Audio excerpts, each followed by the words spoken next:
A number of years ago, the Central Bank of the United States, the Federal Reserve, produced a document entitled Modern Money Mechanics.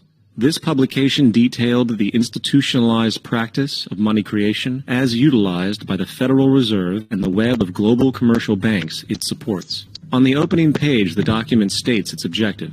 The purpose of this booklet is to describe the basic process of money creation in a fractional reserve banking system. It then proceeds to describe this fractional reserve process through various banking terminology, a translation of which goes something like this. The United States government decides it needs some money, so it calls up the Federal Reserve and requests, say, $10 billion. The Fed replies, saying, sure, we'll buy $10 billion in government bonds from you. So the government takes some pieces of paper, paints some official-looking designs on them, and calls them treasury bonds. Then it puts a value on these bonds to the sum of $10 billion and sends them over to the Fed. In turn, the people at the Fed draw up a bunch of impressive pieces of paper themselves, only this time calling them Federal Reserve notes, also designating a value of $10 billion to the Fed. The Fed then takes these notes and trades them for the bonds.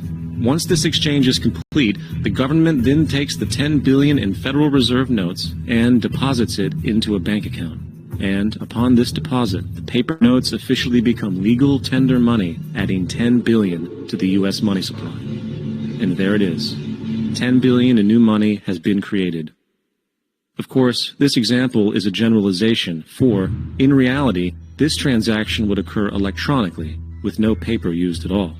In fact, only 3% of the U.S. money supply exists in physical currency. The other 97% essentially exists in computers alone. Now, government bonds are, by design, instruments of debt. And when the Fed purchases these bonds, with money it essentially created out of thin air, the government is actually promising to pay back that money to the Fed. In other words, the money was created out of debt. This mind-numbing paradox of how money or value can be created out of debt or a liability will become more clear as we further this exercise.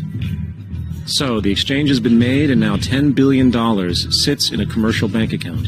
Here's where it gets really interesting.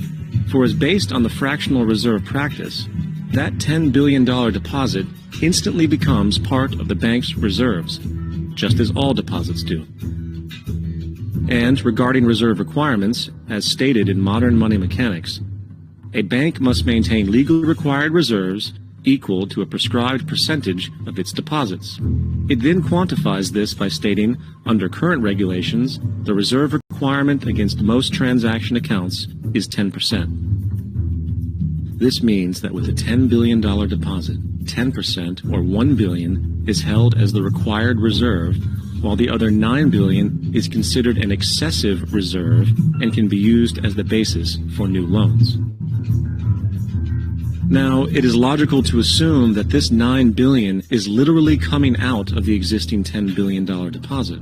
However, this is actually not the case. What really happens is that the $9 billion is simply created out of thin air on top of the existing $10 billion deposit. This is how the money supply is expanded. As stated in Modern Money Mechanics, of course they, the banks, do not really pay out loans from the money they receive as deposits. If they did this, no additional money would be created. What they do when they make loans is to accept promissory notes, loan contracts, in exchange for credits, money, to the borrower's transaction accounts.